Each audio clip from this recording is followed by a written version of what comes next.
The San Juan National Forest lies in the southern tip of the Rocky Mountain Range in San Juan County, Montezuma County, Colorado. The San Juan Mountains are home to 13 of the 56 mountain peaks, known more commonly as the 14ers. Now, these mountain peaks that are either 14,000 feet or higher in elevation, these areas are popular with mountain climbers and novice outdoorsmen and women alike due to the beautiful scenery, hunting, and other various outdoorsy activities that so many Coloradans, and others visit to come to the area for. Although there are several small towns that dot the landscape of the mountain ranges, most are so small they don't even have emergency services and depend on the larger towns to help in the event that there is actually a need for search and rescue or search and recovery. In the case of Alvy Webb, who went missing in 2019 while on a hunting trip with his family. The nearest town was Telluride, Colorado, a small ski resort town with around 2,000 year-round residents, and Rico, Colorado, an old mining town with just over 200 year-round residences. Now, these towns are surrounded by vast forests that have many back roads, and some of which are so remote they are known only by numbers. Hiking, biking, and four-wheeling trails take outdoor enthusiasts to some 12,000 feet in elevation for a few of the surrounding mountains. Known for the breathtaking views, rich mining history, historical architecture, world-class skiing, camping destinations, and wildlife species, this portion of Colorado mountains hosts visitors looking to do something entertaining for every season. Several large predators call the San Juans home, such as mountain lions, black bears, coyotes, and bobcats, just to name a few. Now, visitors of the area are warned to watch for altitude sickness, especially coming from lower altitude states and for predatory animals. Although rare, there have been 2 fatal bear attacks in and around the Durango area in the past 43 years. On October 19, 2019, 86-year-old Alvy Webb of Muldrow, Oklahoma, joined his son, grandson, and other family members in the San Juan National Forest near Telluride, Colorado, on an elk hunting trip. Now, this wasn't Webb's first year hunting this area for elk, as the family had been to this particular area for the past 5 or so years now. Family members stated that the former school teacher and principal knew the area well and would have known what to do should he have become lost, which was to fire his weapon 3 times to indicate a need for help. When it was discovered that Webb was missing, family members contacted authorities and a search was well underway within hours of the last sighting of the hunter.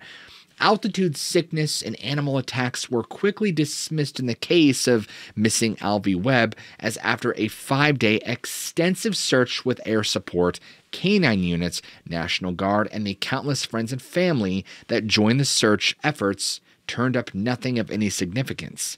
Webb was hunting the rugged wilderness area with his son and other family members when he had disappeared. The 86-year-old was camping on Road 56-4A on the morning of the 19th when family accompanied him about 100 yards down the trail near camp, where he was left alone to hunt. The family returned to a few hours later at the point of last contact just to find the area abandoned by Webb and no trace of where he may have gone. At 1600 hours, family members left the area to contact help, with authorities and search and rescue teams joining the search just 1 hour later. Alvy Webb was last seen wearing an orange hunting cap and safety vest over camouflage. He did have a few protein bars with him, but had no overnight gear.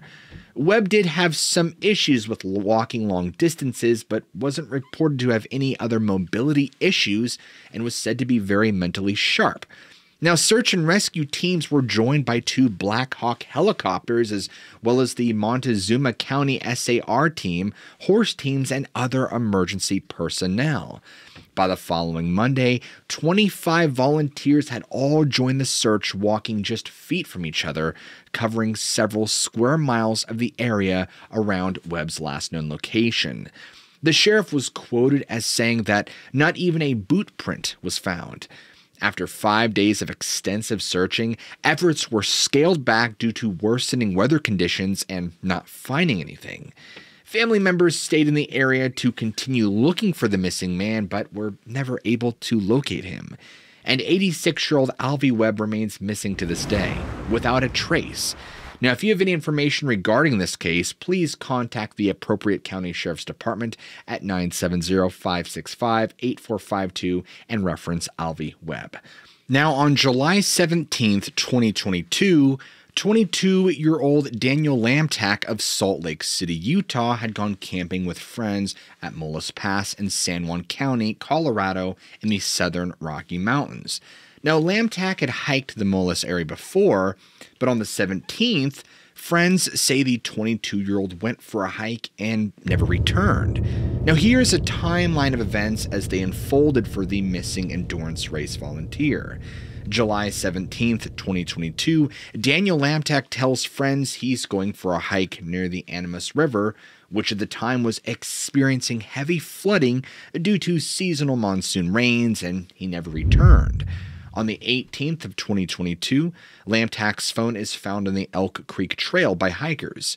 Now, this area is about 3 to 4 miles from the river. Nothing else other than the phone was ever found, but the phone was on and functioning. Friends that were camping with him continued to search for him until July 21st. And now, on July 21st, Lamtack is reported missing by a friend that was also volunteering for the race. Local search and rescue teams had joined authorities and were dispatched immediately to the Mullis Lake campground where the missing hiker's car was found at the lake trailhead. Now, aerial support from the different districts joined the search also on the 22nd and 23rd. On July 22nd to the 23rd, authorities along with search and rescue teams continued to scour the area for the missing 22-year-old Lamtack, but changes in the weather caused by seasonal monsoon rains and high winds making the operation very dangerous for volunteers. These dangerous weather patterns continued to worsen over the day, eventually forcing the volunteers to cease all search operations. On July 24th, 2022, search and rescue operations remained suspended due to hazardous weather conditions. Area monsoon rains and high winds continue in the area, hindering crews and grounding aircraft. And on the 25th of July, search crews returned to the area and more joined in the effort later that day to do a full backcountry sweep. But despite their best efforts, even sleeping overnight in the backcountry, nothing more was ever found. On the 26th of July, crews got an early start in searching for Lamtack in the backcountry and had spent the day combing the area for the missing hiker or for any clues that could explain his disappearance, but again found nothing. A meeting was called with the Lamtack family to discuss an extended search and what that might look like going forward, stated officials. On July 27th, search and rescue efforts were then suspended, citing hazardous weather conditions and dangerous terrain. Backcountry outfitters, local businesses, local residents, and other hikers/campers were asked to keep an eye out for Daniel. Now, Daniel Lamtack is described as a 22-year-old from Salt Lake City, Utah. He is an avid hiker, and on this trip to Mullis Pass, Trinity Peaks, Southern Rocky Mountains, San Juan County, and southwestern Colorado with friends. Lamtack is 130 pounds, 5'4", Asian male with brown eyes. He was also a volunteer for an endurance race happening in the San Juan National Forest area. Initial search efforts that began on the 21st of July in 2022 came after a friend concerned that Lamtack did not return from a hike on the 17th had not been heard from since. San Juan County's Colorado Sheriff's Office stated he was unprepared for an overnight stay in the wilderness as he did not have any gear with him on that hike. Hikers found Lamtack's phone on the Elk Creek Trail and the Vestal Peak confluence. Search efforts were initiated on the 21st, but were hampered by severe thunder and lightning storms from the monsoon season. Now, it was then that search and rescue teams spent upwards of 800 hours doing ground searches, while over 12 hours were logged by plane surveillance, and another 9 hours by helicopter. but nothing was found. It's as if he simply just vanished. As ground crews negotiated local flooding from the Animas River, heavy rains, lightning, and rugged terrain, aerial support dealt with low visibility, high winds, and heavy rain as they searched and scoured, prompting several delays and eventually caused volunteers to call up the search. Lamtack was in the area volunteering as a trail marker for a race. The family descended on the area as soon as they had heard Daniel was missing, taking to the trails and talking to anyone out there that may have seen their son. Just hearing detail after detail once we found his car, that's really when it hit the fan. That area is so rough and it's vast. I mean, there's hundreds of trails he could have gone on, and we ran across so many different people, and we're just asking people if they had seen him and just not a lot of luck. Colin had stated who was there with family and friends searching. Now, whether Daniel is found or not, whatever the outcome is, we appreciate everybody that has really given us a hand and has been there for us, said Philip Lamtack, Daniel's youngest brother. Authorities stated that they plan on returning to the area after the monsoon season to check drainage culverts. As of November 16, 2022, there have been no signs of Daniel at all, nor any updates as to where the investigation is at the time. If you or anyone you know has been in the area in July and had contact with Daniel, please contact the San Juan County Sheriff's Office in Colorado at 970-387-5531 and reference Daniel Lamtack. On October 1st, 2022, 29-year-old David Lund told friends and family he was going for a warm-up run in anticipation for the La Plata Enchilada endurance race. The race is a 20 or 40-mile long endurance race depending on the track an individual takes when starting their course. Lund was having a well-versed runner, having already completed 2 half marathons earlier in the year, and was planning to take part in the 6th Summit event in Colorado on his birthday, which was October 23rd. Once Lund had left his apartment at James Ranch around 6 in the morning, nobody ever heard from him again. Area rain showers started at around 10:30 that morning, but Lund never returned nor called to ask for assistance. On October 2nd, 2022, Lund's girlfriend contacted emergency services after learning he did not show up for work that morning. A search was immediately launched as snow was forecast for the area that day, and search and rescue efforts continued throughout the week and was joined by the authorities from La Plata County, as well as volunteers from the Durango Running Club. But there was never any trace found of the marathon runner. Lund's blue car remained at the Snowslide Campground trailhead the entire time authorities and volunteers were out searching, just in case he returned in the area. And after a week of searching, authorities scaled back search and rescue efforts and deemed the efforts a search and recovery. October is also the start of hunting season in this area. Signs were posted for hunters to keep a lookout for the missing man and to be mindful of search and rescue teams that could be in the area helping efforts for recovering Lund. Lund's parents kept an almost constant vigil by their son's car for the week searchers were out looking for him. Mrs. Mary Beth Lund is quoted as saying, "Whichever way it goes, if he's no longer in his body, we know he's with Jesus in heaven." Lund was known to be a very religious man and took his faith very seriously.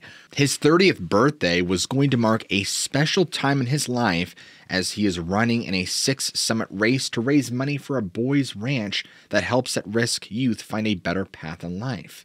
The money raised by Lund was going to be donated to the ranch as a show of kindness and how he felt about helping Christian-based places. On October 18th, 2022, search and rescue efforts were officially suspended, and a map of the areas searched was put up for other volunteers to add to should they begin searching the following spring.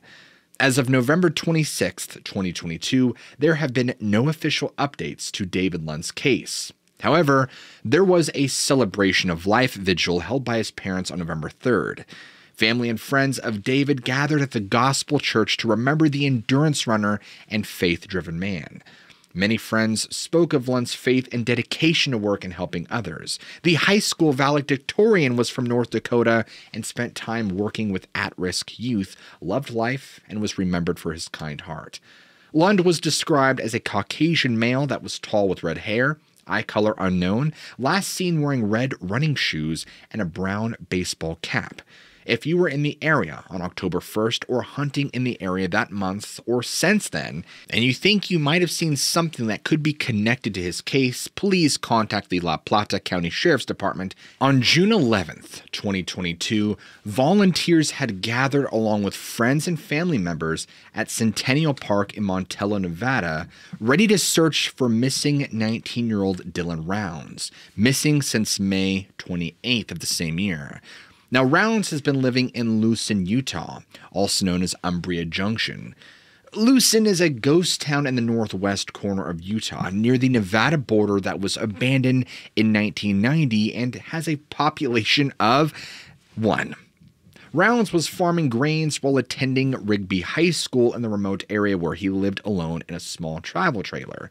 It was reported that police found Rounds' pickup truck outside his trailer, but his wallet and phone were missing and presumed to be with him. Now, on May 26th, Dylan Rounds was last seen entering a restaurant just over the Nevada border, close to his ranch, and later returned home where he talked to his family that same night. This was the last time Rounds was presumably seen and heard from. In an unrelated incident, a hostage situation was called in by another family. When Elko County Sheriff's Office arrived to check the call out, it was soon realized that the call was a false alarm. However, while authorities were on the scene, they learned that the missing teen Dylan Rounds was last seen around the same area. Other police agencies joined the hunt shortly after, including Box Elder County Sheriff's Department, the FBI, EquuSearch, and several canine units. Several days of searching turned up Dylan's boot, but nothing else. And then days turned into weeks, and authorities were using every piece of equipment that they had to look for the missing teen. And several days were too windy to use aerial drones. But operators were able to use them a couple of times. Volunteers logged more than 300 hours of searching over a 3,000-mile area. Now, this is in conjunction with the over 650 hours the Sheriff's Department put into the search alone. Dylan Rounds was a very responsible young man. He had been living in the area for over 3 years, working the farmland and harvesting grains. Dylan had a farm. Dylan had a goal, and he had a drive in life so that he would absolutely not let anything take him away.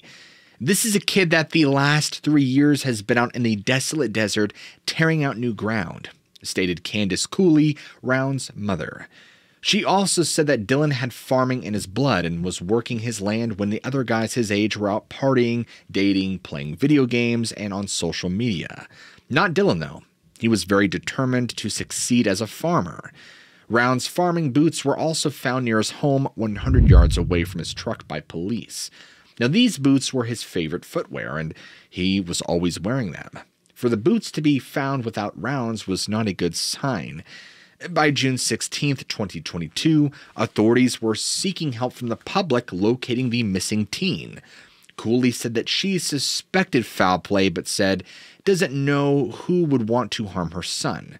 Box Elder County Sheriff's Office released a statement asking if you have any knowledge regarding the circumstances surrounding the disappearance of Dylan Rounds or his current location to contact them. Rounds' family left Idaho and headed straight for the farm in Utah after realizing that nobody had heard from him in a few days. After arriving and contacting the authorities, the family then decided to start looking into people that could have a vendetta against their son. Cooley passed along 2 former employee names along with another person on interest to the Sheriff's Department. The employees worked for Rounds, although it was never said in what capacity. In an interview with Dateline, Justin Rounds, Dylan's father, said of his son, he, Dylan, had a lot of goals. He had a future in mind. The day he went missing, Rounds spoke with his maternal grandmother, but cut the call short as it had begun to rain. He needed to get the farm equipment put away as well as his grain seeds. The grandmother said Dylan's last words to her were, "I can't talk right now. I need to get to my seed truck." Dylan's grandfather had helped the teen purchase the property in 2019. Family stated that Dylan had grown up around the farming life and knew how to drive a tractor before most kids knew how to ride a bike. Dylan Rounds knew he would be living and working the land alone, and that was part of the allure. Living off the grid is becoming more and more popular these days as people are leaving cities for more rural areas, a trend that became more appealing to people since the health scare that happened in 2020. This was his first crop, Dylan's mom said. He's one of those people that was born to be a farmer. It's in his blood. It's a sandy desert. It's for people that want to be off the grid, she went on to say.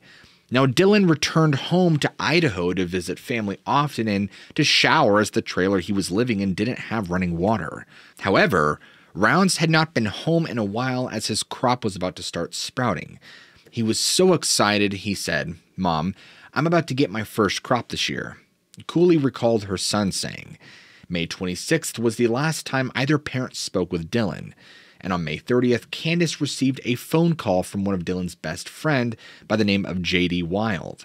He told the mother of the 19-year-old that no one had heard from Dylan since Saturday the 20th of May. "That's when I knew we had a problem," Candace Cooley said. The family immediately left Idaho for Utah. When they arrived, all seemed to be in order at first glance, but Dylan was nowhere to be found. Candace had contacted authorities later that day and the search was on. Dylan's boots were found in a field, which concerned both parents as Rounds was very particular about his boots and only wore one kind, same brand, same style. When the boots were out, he would go buy another pair exactly the same kind, Cooley said of her son. They were just casually tossed out there, and that's when our hearts dropped. A kid doesn't go walking in the desert without his boots, Candace told East Idaho News. It was reported that red substance was found on one of the boots and would be sent to the lab for further testing. Also, when looking closer at Dylan's truck, his family said it looked like it had recently been washed and the seat was moved forward, suggesting someone shorter than Dylan had at the very least sat behind the wheel. I'm 4'11", and Dylan is 5'11". I always have to move the seat up to drive it, but when I got in, the seat was scooted so far up I didn't have to move it to drive, Candace had told reporters. The truck was also found to have the four-wheel drive engaged, which didn't work. The whole family knew it didn't work, and Dylan often complained about it. Police haven't released everything that they found and marked as evidence to keep the scene as secure as possible. Dylan Rounds went missing on the 28th of May in 2022. No one has heard from nor seen him since. Box Elder County Sheriff, Elko County Sheriff, and the FBI are asking the public that if you or anyone you know may have seen Dylan or talked to him in the days before he was reported missing, to please contact either of their offices. There is a $100,000 reward for information leading to the whereabouts of Dylan Rounds. Now, Dylan Rounds is described as a 19-year-old male, 5'11", weighed around 160 pounds, brown hair, brown eyes, and foul play is unfortunately suspected in his case. Now, in an update given on October 20th, 2022 by Candace Cooley and Justin Rounds, Dylan's parents, several facts about the case have come to light since their son went missing. During an interview with East Idaho News, Rounds and Cooley stated their son's phone was found in the bottom of Lucent Pond in June 18th, 2022. And this is after authorities were able to track it using GPS. Police were able to follow pings given by the phone up until Dylan disappeared on the 26th of May and followed the trail to the pond. Searchers were able to find the phone despite being in murky water for almost a month. Several other items that were reported missing mysteriously turned up after the areas had been searched. For instance, Dylan kept a pistol with him that was missing when Cooley and Rounds Sr. searched Dylan's trailer. And a few days later, the pistol was found on a sink in the bathroom with the magazine out. The bathroom had been searched many times by various friends and family. The gun was not there, but turned up after word spread that the family was looking for it. Also found nearby on the property was a pair of boots belonging to the missing teen. The boots were outside and had blood on them, but were said to have not been there when Dylan went missing because a rainstorm had swept through the area just a few days after the strange disappearance. Had they been outside, the rain would have certainly washed away the bloodstains found on them. Dylan's key fob to his truck was also said to be missing, but was found the following day after the pistol in the same area of the bathroom. This was just another of many mysteries surrounding the case of Round's disappearance.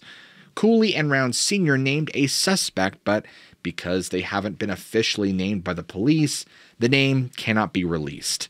The family reported the findings to the police, but when examined, authorities were unable to find any trace evidence, such as fingerprints or DNA, on either of the items. James Brenner, a squatter on the property, was arrested after he was found to be in possession of several firearms. Brenner, a felon, had asked a friend to hold on to several muzzleloaders and a .22 caliber rifle. When police came onto the property owned by Dylan and found James Brenner squatting in an abandoned trailer, they had searched the premises, finding several ammunition-loading items, including black powder, ball ammunition, ignition caps, and speed loads. These items are used in muzzleloaders, a type of gun used during hunting season. Because of the firearms violation, the Federal Bureau of Investigations became involved. Brenner was questioned in connection with Rounds' disappearance, and James Brenner initially stated he had not seen Rounds in weeks, but when the FBI obtained Dylan Rounds' phone records, they were able to trace Rounds' movements the night he disappeared and saw that Rounds had visited Brenner's trailer a couple of times. After Brenner was arrested, he did admit to police and family members that he had, in fact, seen Dylan a couple of times that night, moved his boots to the dirt mound where they would later be found, and he was in possession of the ammunition and gun because when he had been arrested before, the police had taken everything he owned and didn't want them to take what was left. Brenner was questioned further about Dylan Rounds, but obtained a lawyer. Out on bail, Brenner returned to the property, and as Candace Cooley, Justin Rounds, and police had looked on, removed 4 trash bags from the property, washed a grain truck, and removed some items from the property. The family of Dylan Rounds checked the shed after Brenner had removed the bags, finding a lot of trash strewn about. Because there was nothing illegal about what he was doing, police were unable to investigate what was in the bags, nor were they able to stop him from cleaning the possible crime scene, as depicted by Round's parents. Now, James Brenner was arrested on possession of gun charges as the friend that was holding the .22 caliber rifle came forward after learning of the investigation against Brenner. The friend admitted to holding the rifle for Brenner and stated that he had asked him to hold onto several other types of ammunition. The rifle was in an abandoned trailer where Brenner was squatting when he had moved into the place. He took ownership of the gun even though he was a felon. After learning the truth about the ammunition and the .22 rifle, Brenner was actually arrested. And East Idaho News also had reported that Brenner has spoken to a couple of Rounds family members, but declined to answer any of the questions about Dylan's case or disappearances, referring them to his lawyer. Brenner did admit to taking the boots to the mound of dirt where they were found and placing them there. The Rounds family stated that the boots couldn't have been where they were found prior to the rainstorm that came through the area just before the search for Dylan started. There wasn't even dust nor mud on those boots, Candace Cooley stated in an interview. Brenner knew we were coming out there to look for Dylan and knew he had to get rid of them. Brenner said that he'd found the boots by a shed and took them to his trailer, then moved them to the dirt mound after summarizing that Dylan wasn't coming back to the farm. Brenner also admitted to police that he went by Lucen Pond as authorities questioned him about the day Dylan disappeared. Now, police followed pings from the phone as it moved around the area where the family knew Dylan had been that day from the phone call placed to the family members before he went missing. The phone also pinged at Brenner's trailer before it found its way into the pond. That's not suspicious at all.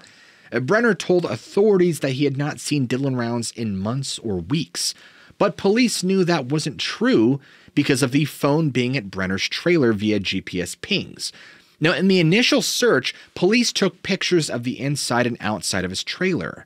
The key fob and pistol were not in the pictures, but mysteriously showed up days later. In a release to several news entities, Box Elder County Chief Deputy Cade Palmer stated that The Department of Public Safety, Weber County Sheriff's Office, and the Weber County Attorney's Office investigators have reviewed the investigative work that has been done so far and concur with the Box Elder County Sheriff's Department that a homicide did indeed occur in the Dylan Rounds case, and that locating Dylan Rounds, protecting the integrity of the investigation, and our ability to impose criminal responsibility upon anyone involved in his disappearance are utmost priorities. Now, Palmer had declined to answer any questions about potential suspects, including James Brenner, and declined to comment on the phone, key fob, and pistol that were located, or the shed that had been cleared out. Now, here's something interesting. Before Dylan disappeared, he told his mother that he had encountered a man walking down a road barefoot hitchhiking. The man asked Dylan for a ride. Dylan declined, and after Rounds was reported missing, Candace coolly reported this incident to the police. There's an article labeled "Family Offering 20 Grand Reward for Man Disappeared After Weird Run-In with Stranger." Dylan told his mother of the encounter and said the man was acting erratically and may have been high. In another report, a witness told police the stranger was in Montello asking about Dylan a few days later, and reports say the man got a ride to Dylan's trailer. Police haven't confirmed nor denied that these allegations are true or false. Detectives working on the case did not immediately respond to requests for update nor comments of status changes to the case. The stranger's name was the one of 3 given to police as possible suspect in the missing 19-year-old's case. It was later released that the stranger's name was Chase, and he had contacted the family as well as the local law enforcement. Now, Chase confirmed that Dylan had given him a ride and answered their questions. Police stated that Chase had nothing to do with Dylan Rounds' disappearance earlier in the investigation. However, since then, there have been several new developments of which the police are not discussing.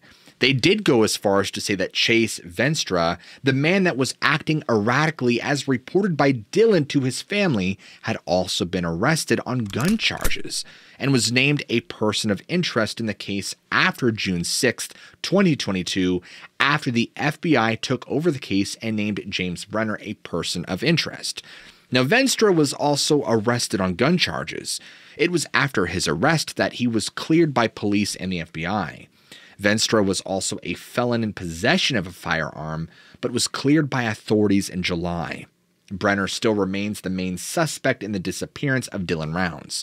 Candace Cooley and Justin Rounds are asking the public for assistance in locating their still missing son. They just want to bring him home for a proper burial at this time, as they are sure he is more than likely deceased.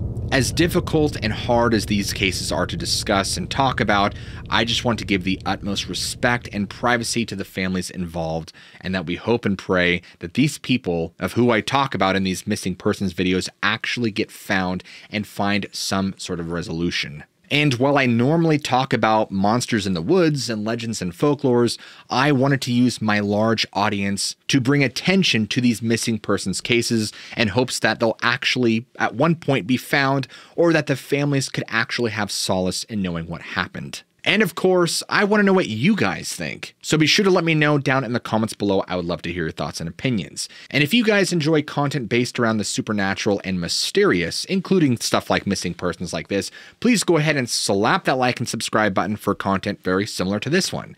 And as always, guys, I love you all. Keep an open mind, and I'll check you guys in the very next video.